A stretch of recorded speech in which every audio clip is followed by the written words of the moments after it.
Hi, guys. Welcome back. What is this? Episode 97, I think? I think so. I believe so. Right. 97, 97. 97 Bandwidth and Banter. Welcome in, everybody. What a treat to be back here again with the lovely and amazing Druid IRL. We're ready to kick ass and chew some bubble gum and take names, and we're all out of names. No, that's not the saying. But we got distractions going on everywhere. But that's the way. That's okay. It's the way of things. So last time, speaking of distractions, the last time on Bandwidth and Banter, we had the amazing and incomparable and wonderful and distracting Tan Tater. She had her return visit. It was a really awesome 2-week period because we had, Tan Tater followed up after Cozy Con Chile. It's beautiful. So we were really fortunate to have that happen. It kind of worked out by accident that way, just the scheduling, but that's the way it goes. And,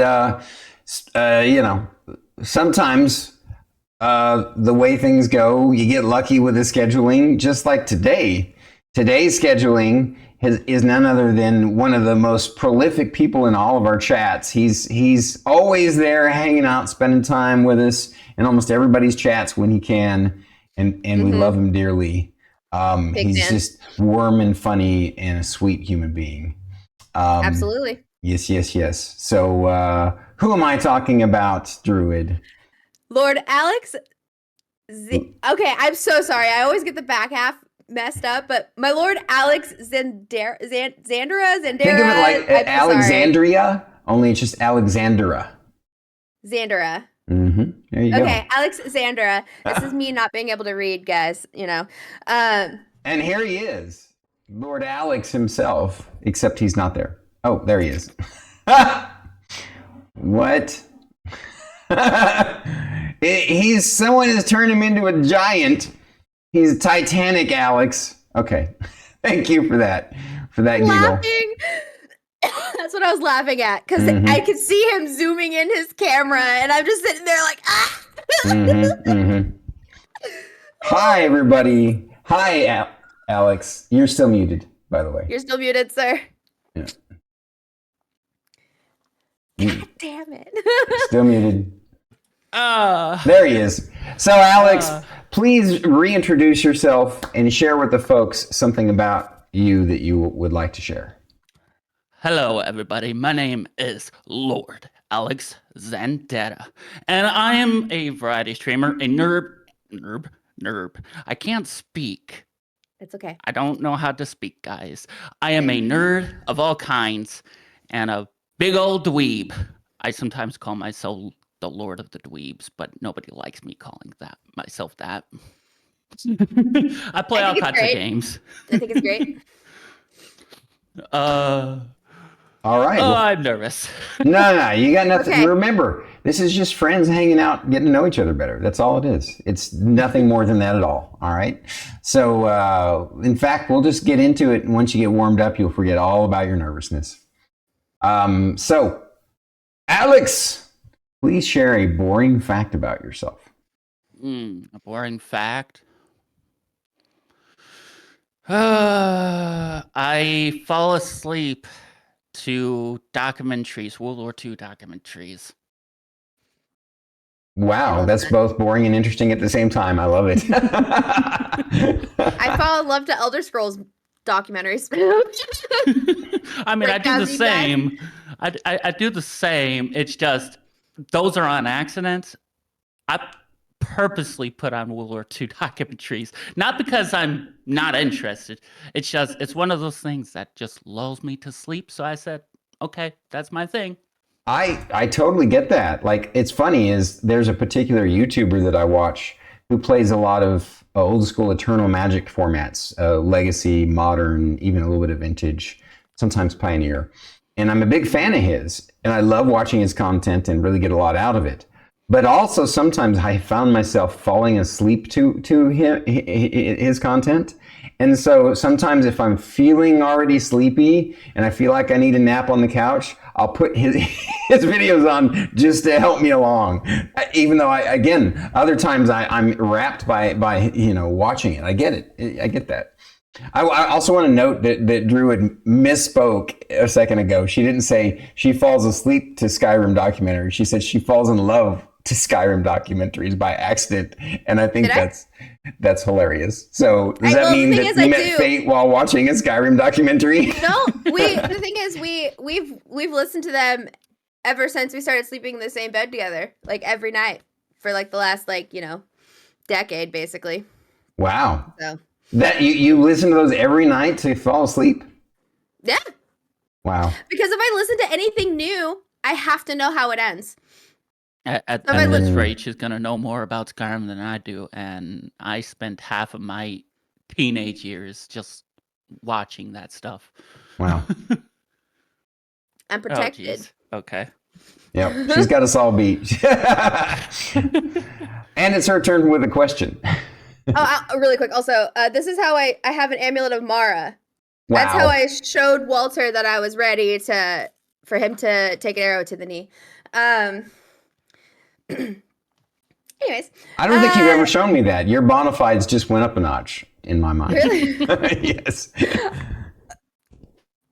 Let's go. My lord, how did you pick your Twitch name, and what was the inspiration? So it's a complicated mess of my history as a person. Do you want the long or short version of it? Well, we got quite a few questions, so let's do the succinct one. How's that? So initially, I went through several different names. King Thunder was one of them. KT Gaming, Owl's Corner, The Real Insane. Sorry, not Real Insane. What was it? What was Alex the Gaming Salad was the most recent one. And then Alexandera. So the reason the how I came up with Lord Alexander was that I got tired of having one of the more generic sounding channel names both on Twitch and on YouTube. And I was like, okay, I think I see a lot of unique names that are just literally real life names that's just twisted around, slightly change the spelling, split a name in half. So I was like, okay, I'm going to take my real first name, Alexander. I'm going to split it in half. So you got Alex and Ander, okay? And then I changed the E to a Y because I saw this was around the time when Half-Life Alex was first announced, and I loved that spelling. So I changed the E and Alex to a Y, and then I added a capital Z to Ander, and added an A to kind of just spice it up a little bit. And I said, okay, Alex Zandera, and maybe we could have a little bit of a twist on the R, give it a slight roll, Alex Zandera. Yeah. I never say it like that anymore, but feel free to say it like that if you're so inclined. Me. Well, you just did it and it sounded great. So well done. Alexandera. I always I'd say about 50 to 60% of the time I always just stumble on it when I try to do the role, and it ends up I that's why I don't do it anymore. It's because screw it, I understand. And then Lord is actually something that's close by to what we all know. I used to just be Alexandera.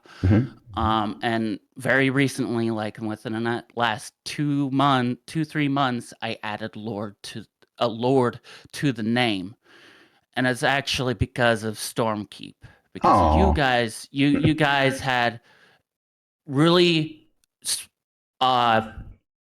grew that flame of my interest in fantasy, just in general, to the point where I said, I'm not liking this military themed stuff. I'm gonna try fantasy, and now we're here. We got Lord Alexander. We got Castles in there, even though that actually is a lot older than even our relationship on Twitch and on Discord and such. But yeah, that's how I came up with my name. Thank you. I appreciate you sharing that with us.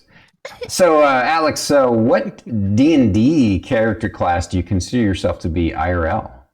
Okay, so I actually prepared for this single question. No Of course you did. other question, because I knew it would take me a long ass time to answer it. And that is, I would be actually multi-classing a wizard and a bard. The reason why is because I am such a bookworm. I don't read books, but I am very studious. I love to learn lore. I love to learn just in general. Right. Okay. And the bard is because I want to entertain people. Right. For a living, and you know, it'd be like a level. I'd be like a level 10 wizard and a level 1 bard, and every time I try to play the lute, I would hit the wrong notes, and at one point the string will break. In Baldur's Gate, when you're not proficient with an instrument, you try to play it, and like the musical notes like fall down. It is so funny. That's what it's basically like for me to try to play an instrument. It's just like. And then just it's so good. It's funny because technically I did learn how to play a couple different instruments. I never was proficient in it, but I did attempt. I learned how to play the recorder like every person in elementary learns. I went through band class for a short time and learned how to play the cornet. If you're unfamiliar with that, it's the same concept as a trumpet. It's just a lower key. Gotcha. And then I, for about 2 years, I had self-taught myself how to play the piano. I don't do it anymore. Don't ever expect me to play a song. I am awful at it. But the piano that I purchased with my graduation money, sitting over there in the corner. So cool. Love that. Love that. I was in marching band. And I never got to that point. I was too awful with my classwork to get to that point. So it's the only thing I was like decent at in school. Anyways, my lord, if you could have one cantrip to use in real life from D&D, what would you choose and why?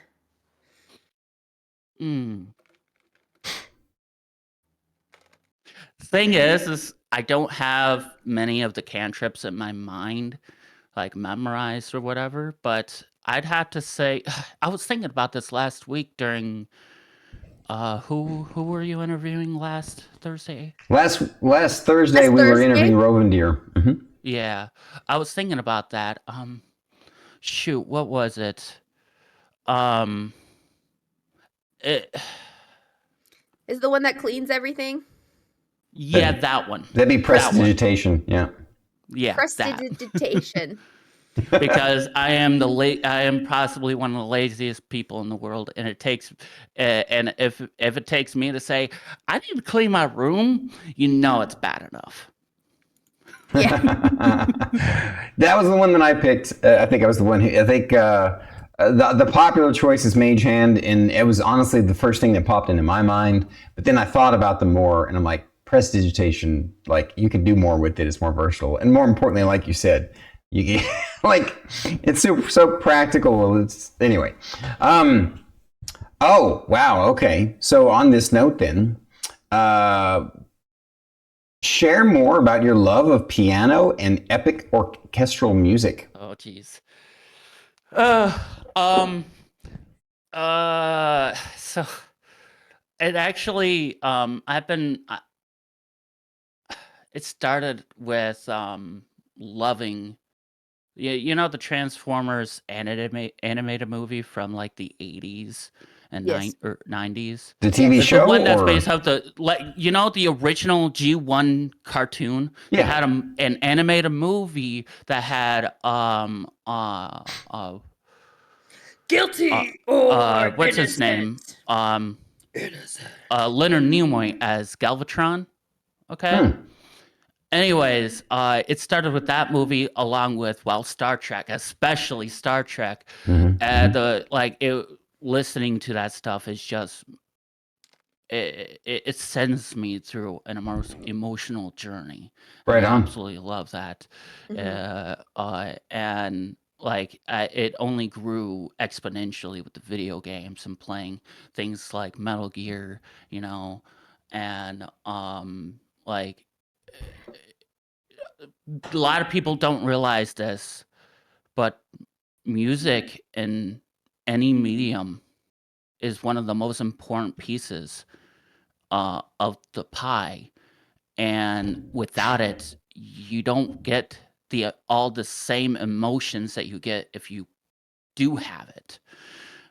And I will sit here and listen all day to anything from Minecraft music to Diablo to things from action movies to love movies. I do love vocals, but I get way more emotions from the instruments, such as the violin, the piano, and various other instruments that I fail to remember the name of. I'm a sucker for a really good fiddle. Like, yeah, I just. Right on. Thank you for sharing your love of that and why. Druid? Oh, totally. Yeah, the music makes everything. Agreed.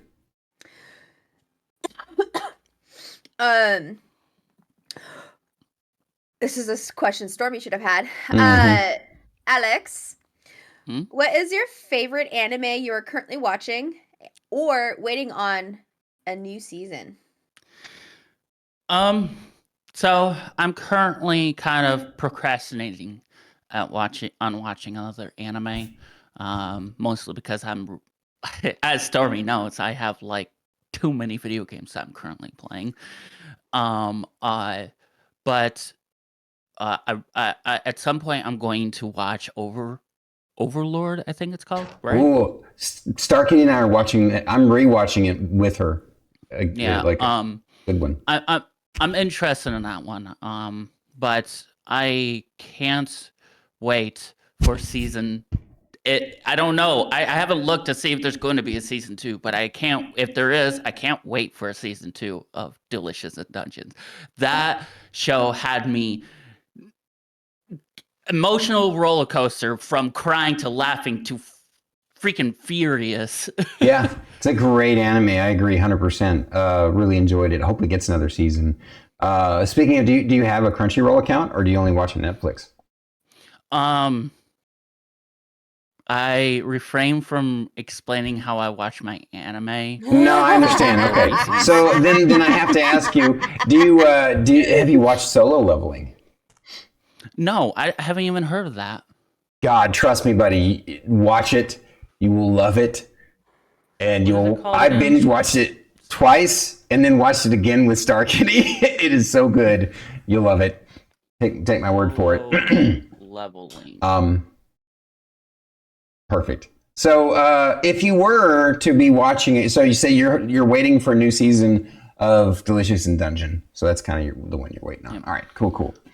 All right, getting serious and deep here now. At least deep into your head. If you could own either a V Gundam or a Mad Cat, which would you choose and why? Hitting my love for all things mechs. If we want to go pure practicality, and realistically, the Mad Cat would work better than Gundam. Gundam is just way too big to work. However, people don't realize that mobile suit, aka a Gundam, Gundam is a mobile suit. Right.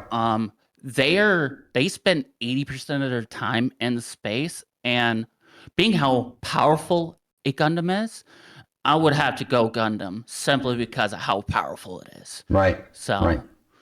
Well said. For folks who don't know out there, what I did was I knew he was a fan of mechs from our sleuthing, and so I asked him a question about mechs from two different genres, two different fictional universes.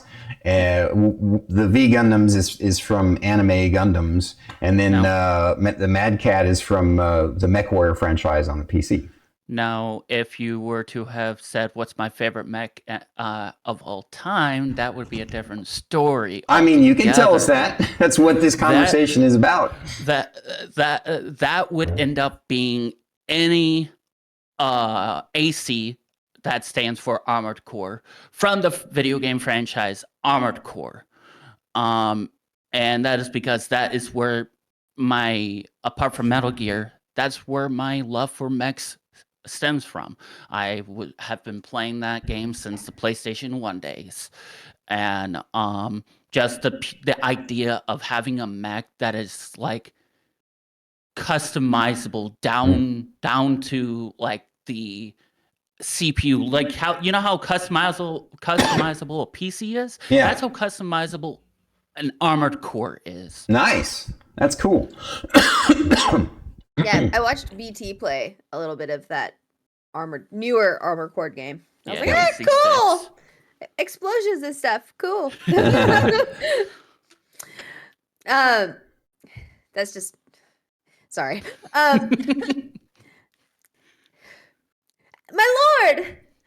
What drew you to Twitch? So I've always been a YouTube boy. I love YouTube. I hate it too. I have a love-hate relationship, as most YouTube users do. Yes. But what drew me to Twitch was two YouTubers. Markiplier, some of you many of you probably have heard of. He's one of the biggest Let's players out there. And a smaller YouTuber, Vash12349. I know that name. That's a relic. That name is a relic of the early 2000s YouTube. But they both regularly streamed on YouTube. On Twitch. And Vash is still going strong. In fact, he's stronger on Twitch than he is on YouTube. And whenever I catch him live, I watch him. And these two guys, the whole reason why they drew me to Twitch is because they inspired me a lot in my decisions and my wants and my needs in my life, wanting to entertain people through not just through video games, through the internet in general. And I want to be able to follow in their footsteps. Two different paths that they took. One stayed to what they did 10, 15 years ago. One is now doing films, but it's still, at the end of the day, that's why I ended up coming to Twitch. They aren't the reason why I stayed on Twitch, though. The reason why I stayed on Twitch is because of another Twitch streamer. She very rarely plays video games on Twitch, but her main thing is playing piano. And Angel, my friend Angel, who's in chat right now, knows who I'm talking about. Was Firefly Piano. I've been watching her stream since I was like 16, 17 years old. So that's 12 years of dedicated watching. Wow. Wow. Is it 12 years? Hold on. Am I doing my math wrong? Mental math isn't my strong suit. Time flies, huh? So, Alex, what did family and friends think when you told them you planned on streaming? I'm gonna throw them under the bus. They were like, okay, it's another hobby, kid Alex can do. But when I said I want to do this serious, they weren't too supportive of it at first. Now my parents, they try to be supportive as much as they can. They don't really watch my stuff because I don't blame them. it's not the type of content that they enjoy. They don't watch gaming videos really, and you are going to watch what you want to watch, but they will support. They are going to be there cheering me on the sidelines. Now, however, the rest of my family, no. I mean, whenever I bring up Twitch, this actually happened recently. I brought up doing Twitch to one of my family members. You know what? My cousin said, "Oh, you're still doing that?" And then she walked off. So it is what it is. Yeah, Yep. I mean, everybody has a different perspective on things, and not all those perspectives are accurate. So, Yeah. We're glad you're here. So don't you worry. 100%. I you know what? Twitch is very important to me. It's changed. I seem outgoing now, but like you should have seen how I was before Twitch. I was that kid in the corner that wouldn't talk to anybody because they were so anxious about everything, kind of thing, and it helped me open up. I love that. We're proud of you, and we appreciate you. I would have been so annoying to you in school because those were my favorite people to talk to. You would get a death stare from me. Oh yeah, but that would only egg me on more. I'm stubborn. How do you think I scored an introverted husband who's just like deer in the headlights? Honestly, I might have given you the death stare, but on the inside, I would be actually very thankful because I was the whole reason why I was so anxious and so weary of others is because I didn't really have many or any friends for most of my childhood, and so social interaction was very different for me. I went to an alternative high school, and for the first half of for the first half of the day in high school, so most of my friends were like the outcasted, like bullied, like everybody thought I was a teenage mom, and just because I went to the alternative high school, so we were all just like, hey, we don't give a shit about you. I'm gonna use my friend's walker and use it as a weapon against you. Like, just we were wild children, but I loved the quiet ones the most. My lord Alex, what struggles did you deal with when you first started streaming? Honestly, these are the same struggles that I have now, which is being afraid that nobody's gonna come by, say hi or whatever. I've been slowly getting better at not worrying too much about that. If somebody comes by, somebody comes by. If somebody doesn't, somebody doesn't. And if they come by and they don't say anything, I love that. I love that. I don't I've told people on my stream, I was like, my stream is meant for background noise. If you're here just to have a listen, that's fine. But yeah, it's that and jealousy. I can get jealous quite often, and it's an emotion. We all know that it's one of the strongest emotions humans can have, and it is hard to beat that emotion down and say no. You have no reason to be jealous. So Yeah. but yeah, those are my struggles. I think you were the first person to openly admit that jealousy is a big factor and like a hurdle. People have indirectly said it, but I think you were the first person to just openly just beg, look, this is it. Like, yeah, it's a flaw of my personality is that I get jealous very easily with other people. It's strange. In relationships, I don't get jealous at all, but when it comes to accomplishments, yeah, I get jealous, and I think it partly has to do with that. I've been trying this whole gig out for so long, since 2012, that's a combination of YouTube years and Twitch years, and it's like I wish things didn't take so long, but sometimes I gotta remind myself, and the Stormy will 100% agree with this, is that a big part about growing as a person and uh, uh, accepting yourself is acknowledging your faults, your flaws. Mm-hmm. So that is one of my flaws. And I have so many friends that will say, yep, that's a big flaw of his. But Well, I love that you're so good at talking about it openly. Like, that's so awesome.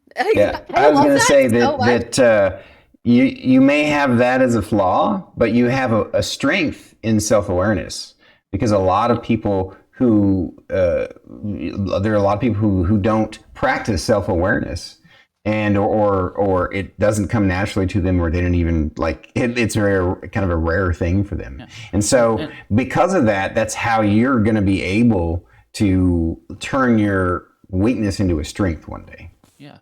Yeah. And it's like, I'll be honest, I've lost friends, I've lost collaborations because of my jealousy. And like making those mistakes and learning those lessons is the reason why I've finally opened up and acknowledged that's a flaw that I need to work on.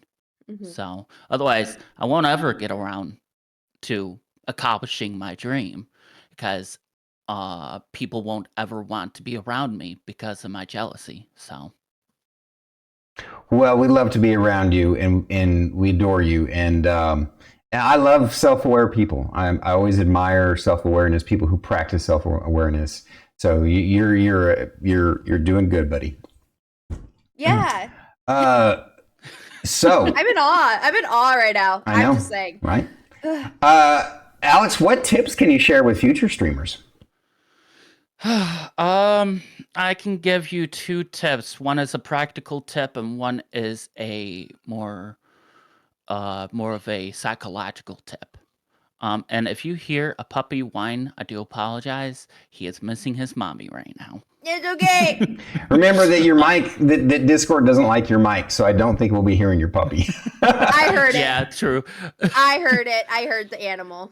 Okay. Oh, well, Okay. anyways, the two tips. The practical tip, I'm going to start with that first, then I'll work towards the psychological tip. The practical tip is consistency is key. It doesn't matter if you stream stream every day, once a week, once a month, a couple times a year. Consistency is key. It doesn't matter if you're on YouTube, Kick, Twitch, whatever platform you're on. People expect a certain consistency from you, and if you fall from that consistency, they will lose interest. You don't have to be sitting in front of a camera 20 hours a day, 7 days a week, just to make sure people are watching your streams. You just have to be consistent. I don't follow that tip. It's one of those do as I say, not as I do things. Okay? That's the tip that I give everybody too. I'm just Yep. like, just Agreed. pick a day, do a thing, you know. I think, yeah, like 100%. That was something when we, first got to know each other, Druid, that I was a big proponent of, and we bonded over our agreement on that. And the psychological tip, shoot, I just lost it. Psychological tip. Don't look. Analytics are important to a certain extent, but don't look at them if it's giving you anxiety, if it's causing you to be depressed. Don't. Stop Agreed. looking at it. Stop looking at the viewer count. Stop looking at the retention score. Just if it's causing you to not feel well mentally or emotionally, stop looking at it. Okay, so that is great advice. I didn't even know there was such thing as a retention score, so I'm lucky. Yeah. So I don't know. I haven't really looked at it in a while on Twitch. It's not that much of a importance. It's not really important on Twitch. But because they count how many viewers per hour. Okay. However, on YouTube, viewer retention is the most important stat on YouTube. That's why gaming videos in particular are like 40, 50, 60 minutes long nowadays, because people sit through those longer, and that viewer retention is key for the algorithm to pick you up. Gotcha. Yeah. as a consumer of a lot of YouTube content, 40, 50 minutes is a short video to me. 12 minutes, I'm like, what is this short video? See, I'm just the opposite. I find that fascinating. I'm just the opposite. I've gotten to where if I see a video is too long, I want it to be like 10, 15, 20 minutes max. And but I passively listen rather than actively engage. Yeah. Because I'm like, because I'm working on other things or doing whatever. I'm not disagreeing with you. I find it fascinating that we have different viewing habits in that regard, which means that they're like two different niches that YouTube is hitting. Anyway, back to Alex, or back to you with the next question. What do you enjoy most about streaming, my lord? My lord? Meeting new people, making new friends. Hell yeah. Honestly. So many great people out there. There's definitely those bad apples out there, but you know, I'm the type of person. I have a 3-strike system. First strike, I don't want to deal with you, but I'll deal with you. Second strike, you're timed out, man. Third strike, you're out. Baseball rules, man. But no, that. Literally, there's so many great people out there that that's become my favorite thing about streaming is meeting new people. It always brings me a smile to see a new name in my chat. I'd say if I give a second thing, it's definitely entertaining people. I don't find myself entertaining, but I try my damnedest to entertain people when I can, and I just love doing it. So. Right on. Well, since we're on the topic of gaming, how long have you been playing video games, and what was the first one you ever played? I'm sorry, I was looking at chat. No, it's all right. I'll repeat it. It's okay. How long have you been playing video games, and what was the first one you ever played? Is it strange that I can actually remember that? No. Especially for my age that I started playing games in. Because I started playing video games at as early as like 2 or 3 years old. And the first video game that I've ever played, period, was Contra. I have very vague memory, and it took me up until about a year ago to finally remember which game it was, because all I remember was blue guy. There was a co-op mode. You got a guy with blue, guy with red, and you go from left to right and you shoot people, aliens and such. And I was like, I finally put pieces together and said, that was Contra, because it was on the NES. You know, I'm not NES age. Okay, I was born the same year that N64 came out, 1996. But it was the first console that I was introduced to. That's my first console game. My first PC game was Star Trek Voyager Elite Force, and I played that on stream before. I love that game, even to this day. It's not the most amazing, spectacular first-person shooter out there. It is essentially Quake with a Star Trek skin, you know. That actually sounds kind of cool. It is really fun, and to be honest, there's times where I have more fun playing it, even in the multiplayer, aka Hollow Match is what it's called, than playing Quake 3 Arena. Nice. So, nice. And when I say it's a Quake, it's Quake with a Star Trek skin. No, it literally it's basically is. They used the Quake engine and then put Star Trek skins on it, didn't they? They licensed the Quake engine. Raven Software did. Okay. They then created a single player campaign, and the multiplayer was the second thought. And it is a real blast. Is it findable on GOG or Steam? Actually, yes. I think it was the either 25th or 30th anniversary of Star Trek Voyager, Mhm. the TV show. They re-released it over on GOG.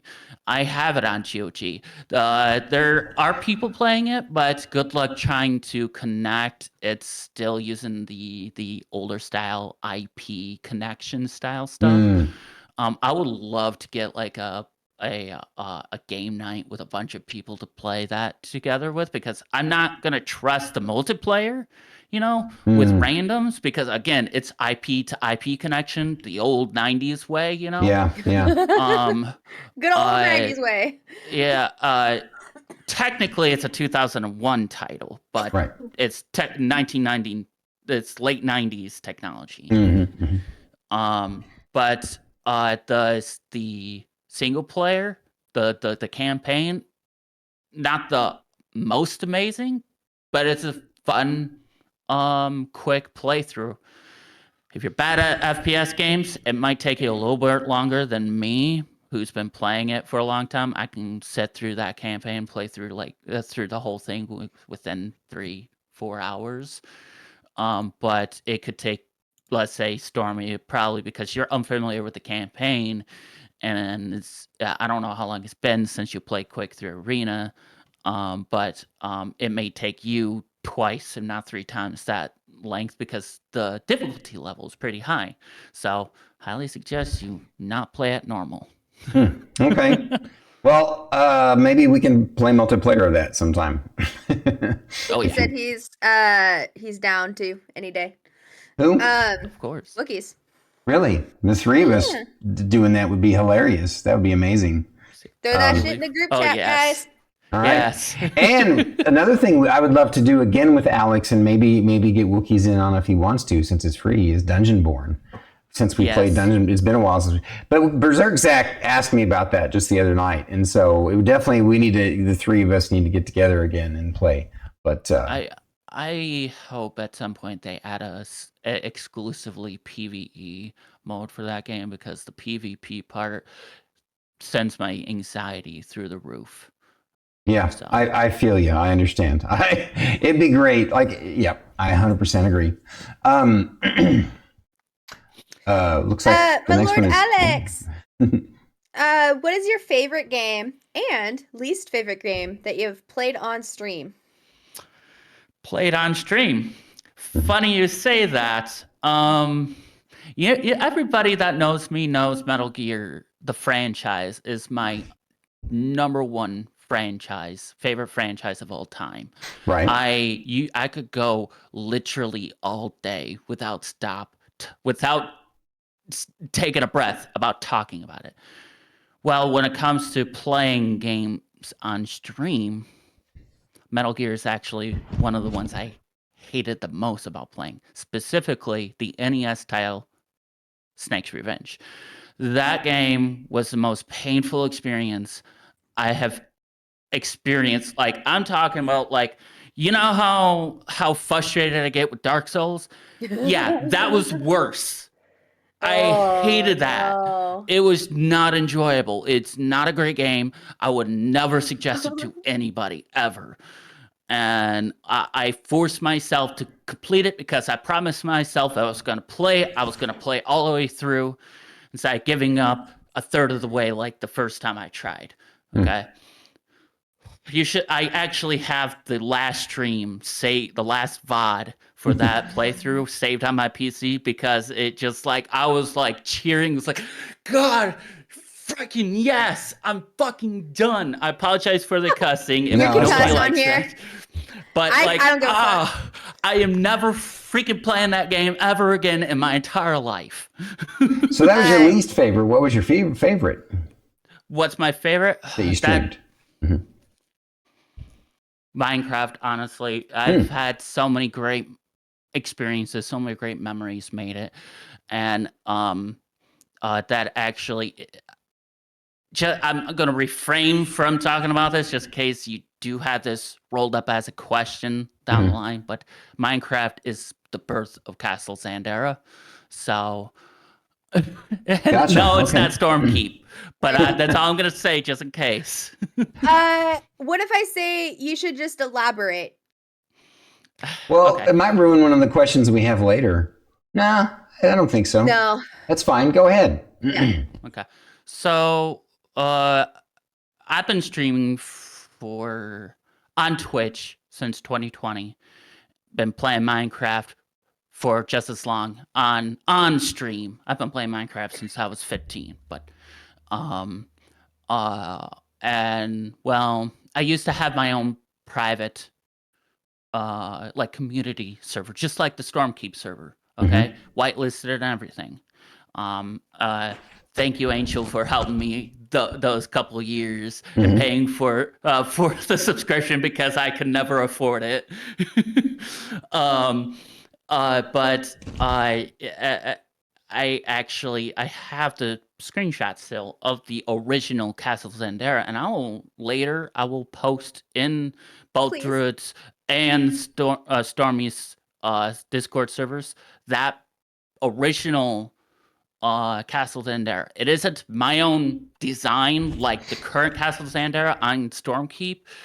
I copied it from a tutorial, but it was the original, and that's where it started. I was like, "Hey, this is Castle Zendara because it's a castle. My name's Zendara," and it was cool because it's like a small castle that's like got a long bridge extended off of a cliff above water, and I mean, like, this is comically tall, cliff. So like you have like it's like putting a tiny house on four pins kind of look, and it's hilarious. But yeah, that's Birth of Castle Zendara. It was on a whim. Angel Well, says he's got that save still. I It's appreciate amazing. the that you're digging. Speaking of digging into Minecraft a little bit more, tell us why do you prefer the classic alpha and beta versions of Minecraft? Oh, so I understand objectively current Minecraft is better. It's got more mechanics in it. It's got a more fleshed out. It's got fleshed out lore now. It's objectively a better package. However, the reason why I prefer alpha and beta isn't just because of nostalgia, because that's what I started with. Technically, I started with the 360 edition, but when the 360 edition launched, it was the equivalency of beta 1.6.6 on Java. That's what I started playing Minecraft on. Was the Yeah. Xbox version. Yeah. So, but the reason why is because the main reason is because of the simplicity. There's nothing getting in the way of your creativity. The original purpose of Minecraft was to build things, and all the extra survival mechanics, all these extra mobs, these boss fights get in the way. It creates a sort of end game for it, and I feel a lot of times burnt out with modern Minecraft because I end up speed running, trying to get to the Ender Dragon and such. That's why I refuse to do the Ender Dragon fight now, because the second I fight the Ender Dragon, that's it. I'm done. Doesn't matter if it's on a community server. Doesn't matter if it's on a private world or whatever. I am done with that save. You know. Fair enough. Uh, I get with that. with beta, it's endless. There's no end goal built into the game. So your end goal is what you make of it. You want to build one house and call it a day? There you go. If you want to build an entire kingdom, there you go. If you just want to create a hovel under the freaking mountain and mine to your day's content, there you go. That's why there's nothing. It's so simplistic that it doesn't get in the way of you and your personal goal as a creative person. Yep. I That's get it. awesome. I appreciate you. My lord Alex, how did you get into retro gaming? It stems from my bringing up. my parents could never really truly, lower middle class. They couldn't necessarily afford getting the latest and greatest technology uh, for themselves, let alone their children. And so all my consoles that I got, and even my gaming PC, gaming PC, air quotes around that for those who are listening. We're all hand downs. When I grew up, I was mainly a console player. I played on PC, but it couldn't. Like in 2008, I could barely run Halo 2 Gotcha. in 2008. Well, with consoles, my uncle would purchase the latest gaming console for himself and then give me slash my siblings his previous console. So with the NES, that I mentioned, he got the PlayStation 1 and he gave us his NES when the PlayStation 2 came out. We got the PlayStation 1 that he had. I see. So basically, you were just kind of always a generation or two behind with your gaming, and so that's what you grew to love as a child, and it kind of flowed. It allowed me to appreciate a game as art, not as just a plaything. Right. And there are games that are definitely designed just to be a plaything, but most video games are art. Yeah. And so something I always try to get people who are all about the latest and greatest, graphics and technology. It's like, that's not really that important. There's hundreds of thousands of awesome titles out there that are 10, 15, 20, 30 years old sometimes. I have an Atari 2600 with adventure on it. You'd think that wouldn't be fun, but it is fun, You stick anybody in front of that, and some might turn it off because the way it looks, but if you give it a chance, you're like, oh my gosh, this is actually pretty fun. It may seem simplistic, but it's really fun, and it's very limiting to play only the newer titles. Sure. So that's basically the reason. Gotcha. Yeah. So because I've. Go ahead. I was just gonna say, every time I try to say something like, "Ooh, I want to play like older Elder Scrolls," because I started with Skyrim, and I'm like, I want to see some of the older, I want to experience those. Everybody always tells me it's gonna be hard for you to play because the graphics, and I'm just like, but like you also told me it's like the greatest video game of all time. So like I don't. So, is it really all about graphics?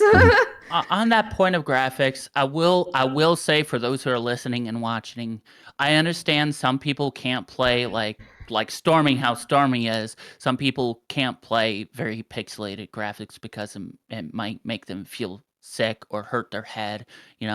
I feel like that with certain games, like Twisted Metal.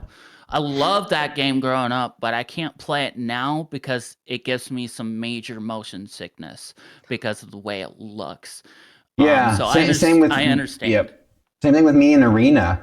Like the original Elder Scrolls, the first Arena game. I loved that game so much when it was brand new. But I was also younger, and nowadays it doesn't make me sick, but it makes my eyes go wonky from playing it because of how slow it is and stuff, and it's not necessarily pixelated. Just I mean, although that can be a factor as well. But I get what you're saying. Yeah, 100%. So on that note, what was your favorite retro PC game you've played so far on stream, and your least favorite? Well, again, the least favorite is Snake's Revenge. Oh, right. So far, I have not found a game that was just that bad of an experience for me. Wow. In terms of favorites, retro PC game. Mm-hmm. PC specifically. Oh, yep. Yeah, that's okay. Then I'll backtrack the Snake's Revenge because that's an NES title. Right. I played it on PC but it's not a PC game. Gotcha. Favorites. Let's start with the favorites. Favorite retro PC game. Let me pull up my stuff real quick. Luckily, I have GOG already loaded up. Right there in one of my 500 tabs. I would. You know what? I think it's on Steam. I would have to, for my favorites, would have to be Quake, the original Quake, not Quake 3, but the original Quake. Nice, interesting. I haven't played all the way through it on Steam, on stream, but it is definitely my favorite retro PC game that I've played on stream. Least favorite. See, with retro PC games, I haven't played too many of them on stream. Well, maybe just one that's not necessarily on stream. Then, if there's an easy one that comes to mind, whether it's on stream or not. Yeah, because if it's on stream, the only reason why that I didn't like playing it on stream was because of how finicky it was to get it to even capture. Sure. Luckily, that issue is fixed now, and I might return to the game. What is it? But actually, Fallout 1. Oh. The only reason why is because when I did get it working on capture at one point, but before then it wasn't Fallout. Actually, my bad. I'm forgetting about one game. Star Trek Armada. I love that game. I love it to death, but it is the most painful game to get captured. You think Fallout's bad when it comes to capturing it. No. Armada, it will crash when you try to do anything other than look at the main menu sometimes. And that partly has to do with the limitation. It's a game designed for XP and Windows 98 and such, the older Windows, and so it crashes a lot on Steam, but on Windows 10 and 11. But only recently have I got it to actually cooperate with me, and it's been I've been wanting to stream that game for years and haven't been able to because of it was hair pulling aggravating. Awful. Gotcha. Thank you. Druid? Have you ever replayed a retro game and found it not as fun as when you first played it? Yes. Again, I have to sift through my scrolls of video games. I need the visual reference. I get that. Repeat the question one more time. Have you ever replayed a retro game and found it not as fun as it was when you first played it? Okay. So that would have to be and I'm probably going to get some flack for this, but Tomb Raider. Interesting. The controls have not aged well at all, and it makes it very difficult, very, very, very difficult for me to get back into it. I understand that. That's the way I feel about Arena. 100%. Yep. Nice. Thank you for sharing that. All right, we're getting into the last three kind of super serious questions. Not really. These are the funnest questions. last few questions of the regular interview. Druid's going to share links for Alex down below. But here's the next question. Alex, what is the weirdest sleeping dream you've ever had that you're willing to share? Wait, what? What kind of question is that? The weirdest sleeping dream that you've ever had that comes to mind that you're willing to share. Obviously, there might be some dreams that you don't want to talk about on stream or whatever, but if you can think of one that comes to mind. I can't really say. The ones I remember are too inappropriate. And I I know I had some weird dreams that are appropriate. I rarely ever remember my dreams. Mm-hmm. I know I've had a few dreams where I'm like, what was that? Why is that a dream? Why did that happen? What? How is this happening? Mm-hmm. But uh no, in terms of weirdest, I can't think of any. I know I've had dreams where like they've repeated and like they're not weird, they are actually kind of nightmarish in my opinion. Like I had this one growing up, even up until my early 20s, I had this one recurring dream where I had a couple friends in it, and I'd like wake up in a bed in the middle of like, you think of the Morpheus room where it's just all white, invert that to where it's all black. I'd be in my bed looking around. I see a door, open it up. It's a bar, and I see my friends, and they're sitting around, and uh, it basically their faces would be warped. The best way to describe it is, have you seen the D&D movie that came out recently? Yeah. You know the scene where he tried using I forgot the name of the spell, but the guy Alter that self, I think, or maybe the it was one where he made the fake himself and it right, dissolved. yeah. Mm-hmm. Yeah. They were like that. Wow. So it's like, in that context, it was kind of disturbing. Sure. And I would wake up the second I would see that. And that was a reoccurring dream for most of my life. That's wild. That's spooky. Yeah. Spooky. My lord, if you could be any superhero from a comic book, which one would you be and why? Iron Man, because I love tech. That suits you And 100%. I had a feeling. Plus, it'd be nice to be a billionaire. Yeah. I mean, I wouldn't want the alcoholism. I would not want that, but you know. but you can get rid of that. That's something you can deal with yourself.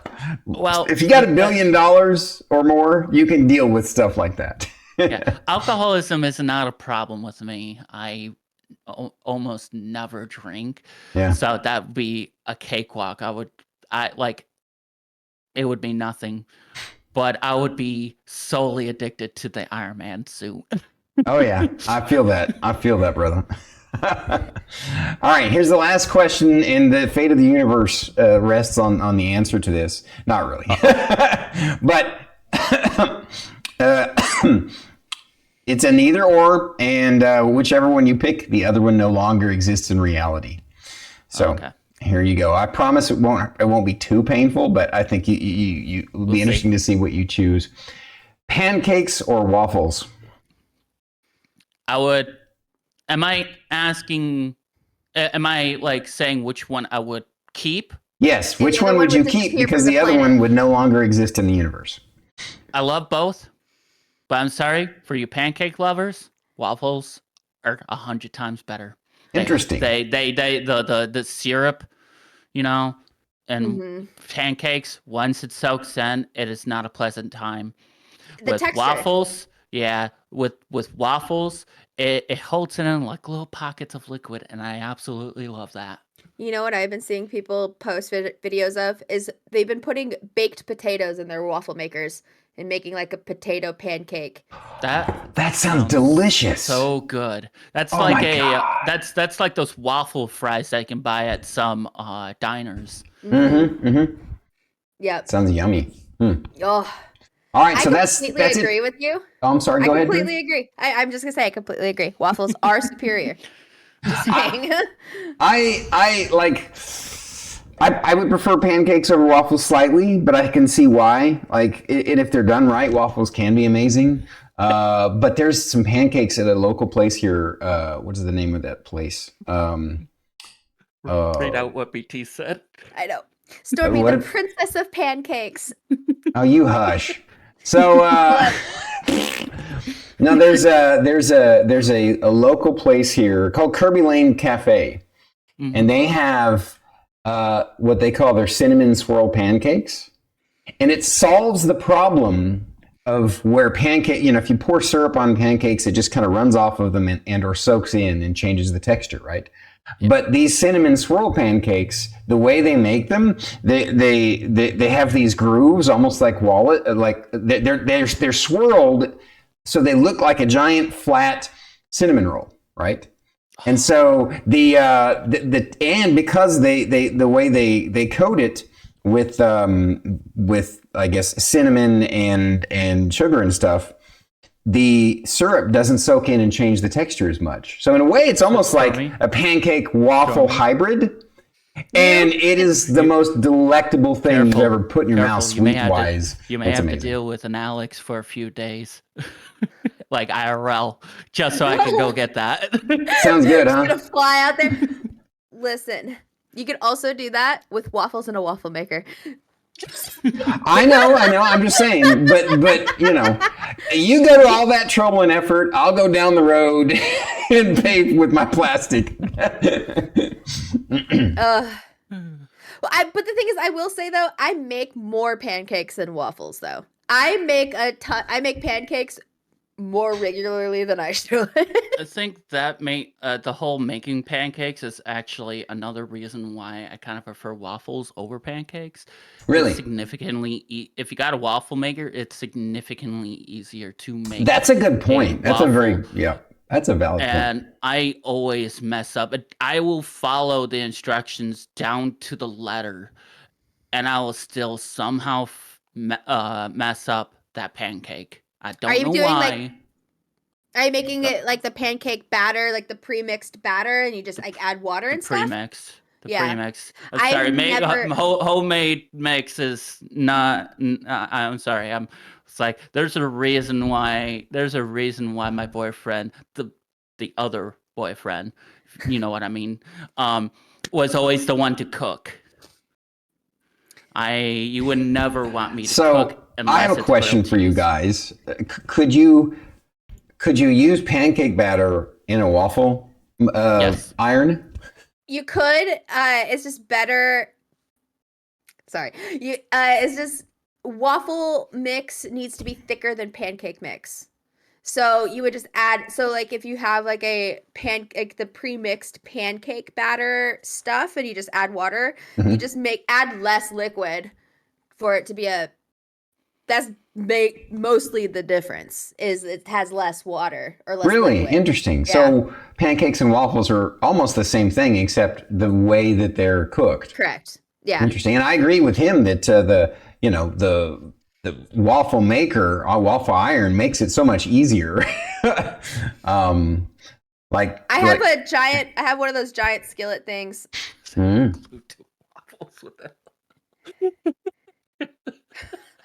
Just add glue for waffles? Ew! Gotta thicken it up. This is why I love Angel, man. This is why he's my best friend.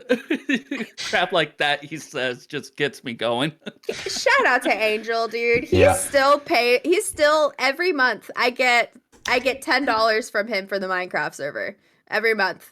No way, really? Thank you, Angel. Yeah. Thank you. Arigato gozaimasu. You're amazing. So, and that reminds me, on the Minecraft topic, Druid and I have had, because of the way schedules and stuff have worked out, we've had to push off the mentoring on the Minecraft server thing, but I still want to do it, and I think it'd be fun. Maybe we can talk about it, but it'd be fun to get some mentoring from other people, after her, so it could be kind of a fun. I mean, we don't want to be too chaotic where everybody's trying to teach me something, but I'm looking forward to doing that and learning how to play the game as an actual game instead of just the creator mode stuff. So, Stormy, two rules about Minecraft. One, be creative. Yeah. 2, do what you want. Build what you want. Be proud of it. Yep. Because it's Minecraft is a survival game, but the soul of the game is being creative and building whatever. So you doing stuff in creative mode is playing the game as intended. Because back pre-alpha. We're talking before InfDev, before they added survival mechanics to the early development version of Minecraft. It was just creative. Interesting. I didn't know that. So, a little bit of a tie-in back to our last question there. Apparently, they have a new skin for me to wear, and I'm pretty sure my guess is that they've made my maid cosplay outfit. So, on that same note, I suck at making pancakes because on my maid cosplay stream, I made pancakes and they were pretty awful. The only thing that made them decent was that I put chocolate chips in them, and then the chocolate chips were tasty. But yeah. So it wasn't the pancakes that were good. It was just chocolate chips that was inside the pancakes. Yeah. So honestly, though, it was just you had the pan too hot. Yep. 100%. I agree. Yep. That's a learning thing.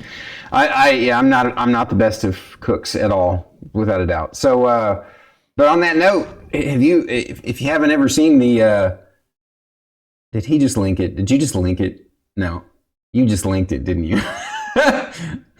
There it is. If you want to see it, if you haven't seen the maid cosplay. What a dick. Listen, once it's on the internet, it's there forever.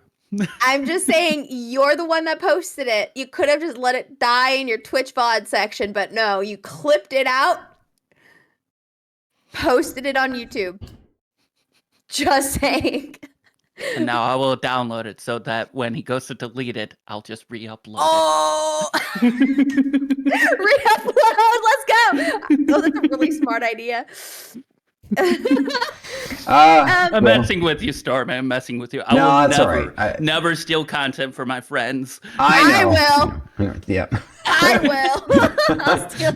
All she has to do is throw it up on a stream, or not necessarily a stream, but she can just do a reaction to it, and then it becomes hers. Yeah. I just have to transform it enough and That's the rule of the internet. Mm-hmm. It's true.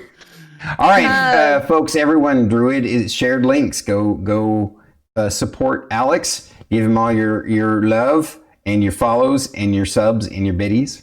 We I'm appreciate awful it. at making hearts with my You're hands. about to say something, Druid. I think I interrupted you. Misformed one. No, I wasn't saying it. I was giggling at Phaser. Phaser's here. What up, buddy? How you doing? Let's go. Thank you, Pelicanon. Let's go, my guy. My lord Alex, what's your favorite color you've dyed your hair?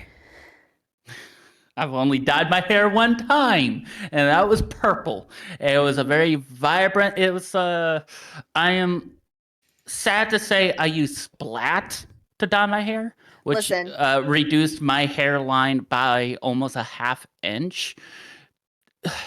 Remind me never to even touch that stuff. Yeah, the brand Splat is actually categorized now as a form of fabric dye. It is marketed as a hair dye, but it is classified by the FDA and various other organizations that it is a fabric dye. It will destroy your hair follicles. Yep. But it was like a very I wouldn't say a vibrant purple, but it was a very deep, glossy purple. I think Stormy would have loved the way it looks. I'm going to just tell you right now, I know exactly what color purple you used because I too used Splat purple to dye my hair purple. I think it was called midnight purple or something like that. Yeah, that's when I had my purple Liberty spiked hair. Yeah. Do you have pictures of that? We'd love to see it, Tony. No, I deleted it. I have a picture. I have a picture of mine. Yes. I'll post that later. Post it on your Discord and my Discord and her Discord, okay? Please. I already had to post pictures of the original Castle Xandera. I just got to remember to do it. Hey, it's better to be immortalized with purple hair than be immortalized by a naked statue of yourself. Just saying. Stormway. I thought you were gonna say a maid's uniform, but I was like, I used to cross dress. No, I wasn't gonna say that. Yeah, I in all honesty, like you know, I kind of like women get to wear less clothing, and so it's kind of like some women's clothing is very uncomfortable, I can imagine, but for some women's clothing it's very less, there's like less is more kind of thing, and so it can be very comfortable and freeing, and so I'm like, I can see why women might like this. When I used to cross dress, my favorite thing to wear was skirts. Not because I like to look at my legs, but because they just were so damn comfortable to wear. So I think the closest the second, I think that was my favorite thing because I consider that to be the most comfortable with what are they called? They're those stretchy pants. Oh, things. like yes. Yeah. Yeah, those yoga pants. What you're wearing. Thank you. Yoga pants. Those second favorite. The only reason why they're a knockdown from skirts is because I sweat in them a lot. So do girls.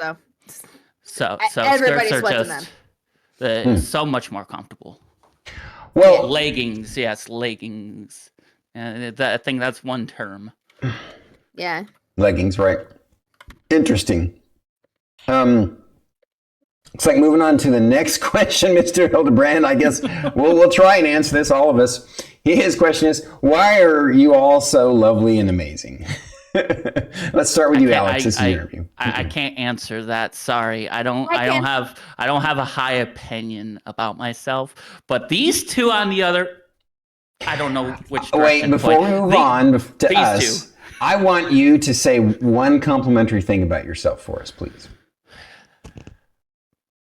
I don't wanna. You can do it. I am forgiving to a fault. I mean, it's a pseudo compliment. It's also a roundabout way of giving yourself. It's fine. That's good enough. That's best you're gonna get out of me. I'm sorry. No, I don't. Right. You're passionate. Mm-hmm. Yep. Which is also super cool. That's true. Yeah. You're smart. I don't know about that. I think you're a lot smarter than you give yourself credit for. You have to be super smart to be a level 10 wizard. Do I? And you're great at tech. So, yeah, and understanding it. So, I agree. 100%. You convinced me, but it's still not going to come out of this mouth.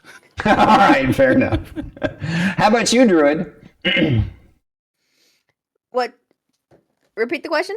So the question was technically, why are you all so lovely and amazing? So I guess this is one of those moments where we're supposed to say something nice about ourselves. You're next.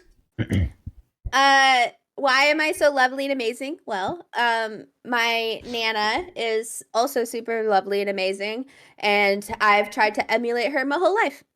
So that's my answer. Good answer. I got it from my Nana. Right on. For me, the answer is because I've in portions of my life I've lived and experienced stuff that wasn't so lovely and amazing, and I want to be the change. I want to be the change that I want to see in the world.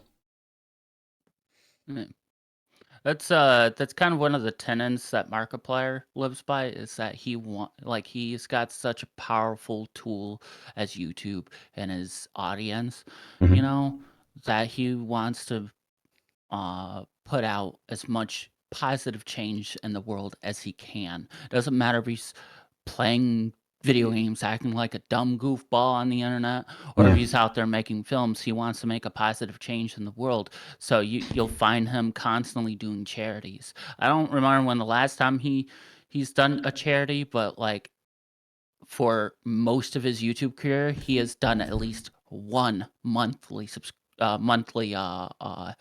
charity event. And I kind of want to strive to do that at some point. It's just a matter of not being lazy about it. Yeah. That's the hard part. Wookies and Cookies asks, Alex, what's your favorite mech from Battletech, and why is it Urban Mech, aka the angry trash can? I'll be honest, I don't know that reference, but that sounds so hilarious, and I love it. But you're gonna get a generic answer from me with that, and that is I think it's called is it the? Okay, before I speak out of my butthole, I'm gonna make sure it's called this.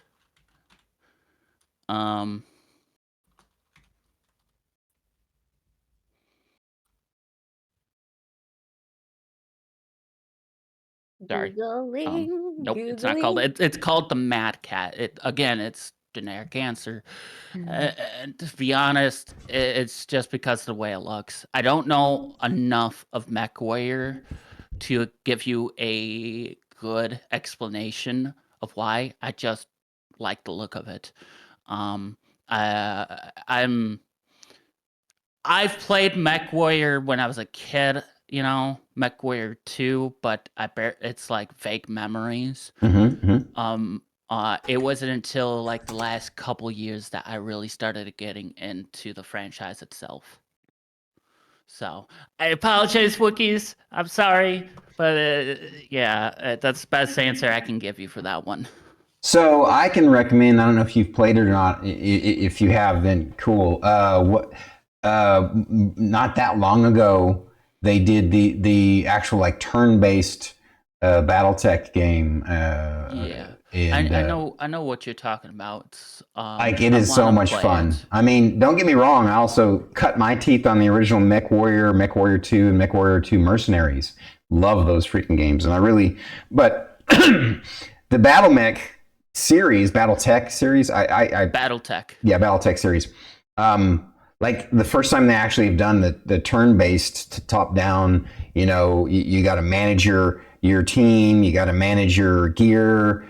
It has so many things that you're wandering through the universe, taking over planets. It's really cool, and I highly recommend it. It's very retro feeling, yet it's modern tech because it's only a couple years old. Yeah.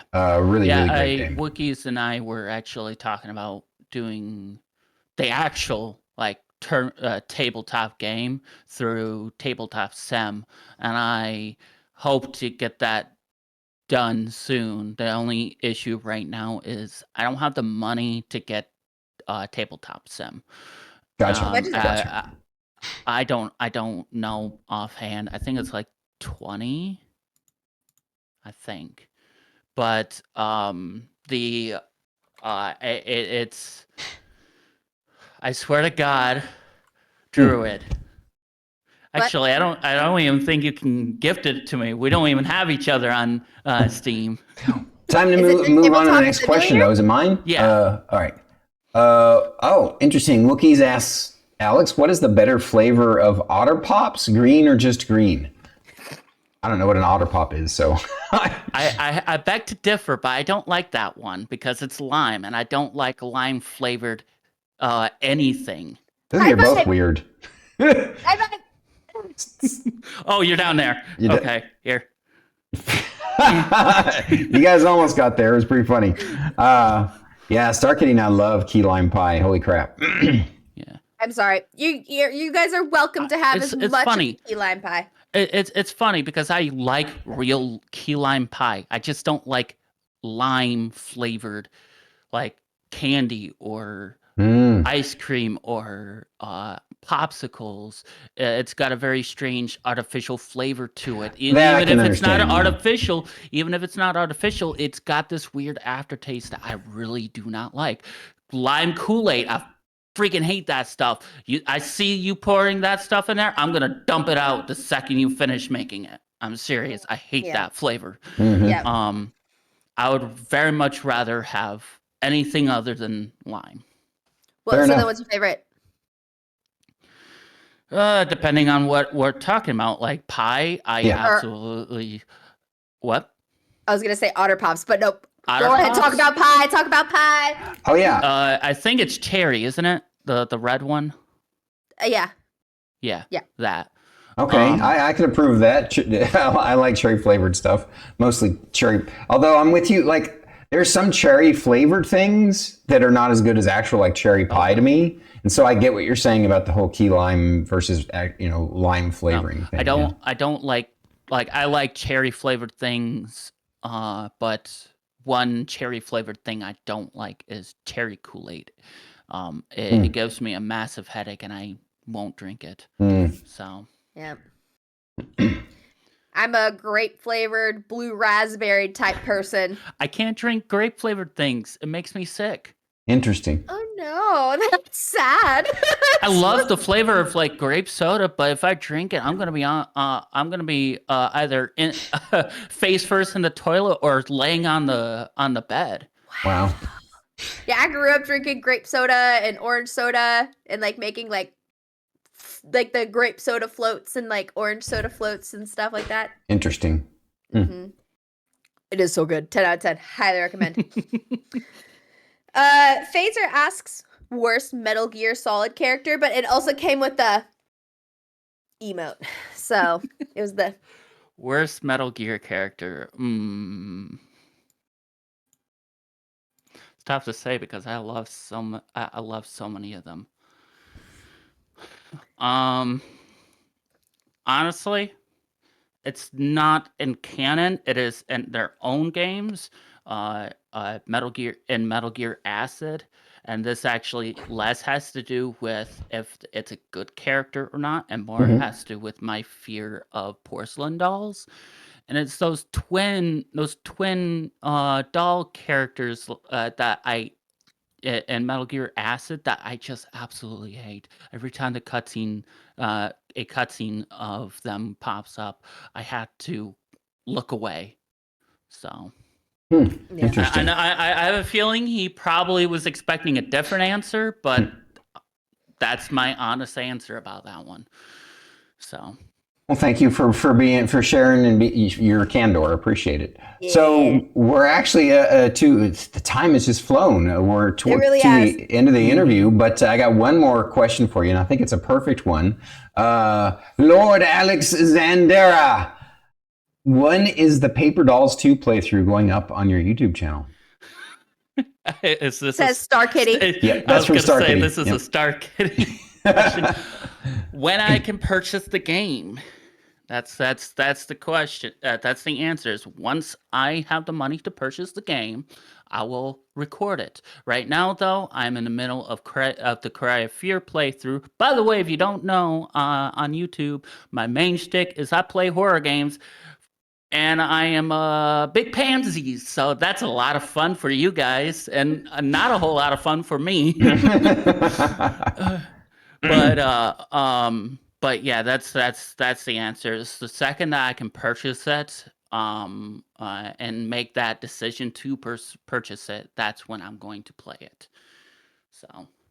Right on. We understand. We appreciate that. Well said. That's the way it is for all of us doing this content creation thing. We got a budget of money and time, and we got to find ways to make it all work. And today, I'm glad that you were able to budget your time to be with us today. You're amazing, and I want you to know that. Yeah. Thank you. Love you guys. We love you. I honestly, one last thing that I gotta say is that Stormkeep and you guys have been one of the best things that's happened to me in a while. So I've gone past 500 followers because of you guys, and I've met so many awesome people to hang out with because of you guys, and I'll give Brandon a little bit of credit because if it wasn't for you guys' B&B episode with Brandon Wolf Gaming, I would have never found Stormkeep at all. So well, I'm glad that you did. Super glad that you did. Thank you for coming on the show today, and we'll see you in this river of Twitch, brother. All right. See ya. Bye. Oh, man, the time just flew by today. What the hell? I was just enjoying chatting with our friend and getting to know him better. And then all of a sudden, what the hell? That can't be right. I had to look at this clock to make sure it was right. Yep. I was like, what is happening? But yeah. All righty. Well, it's been an incredibly fun interview, and we appreciate you guys coming out today and hanging out with us. And of course, be on the lookout for next week. Next week's not just a special episode, or not just a regular episode, it's a special episode.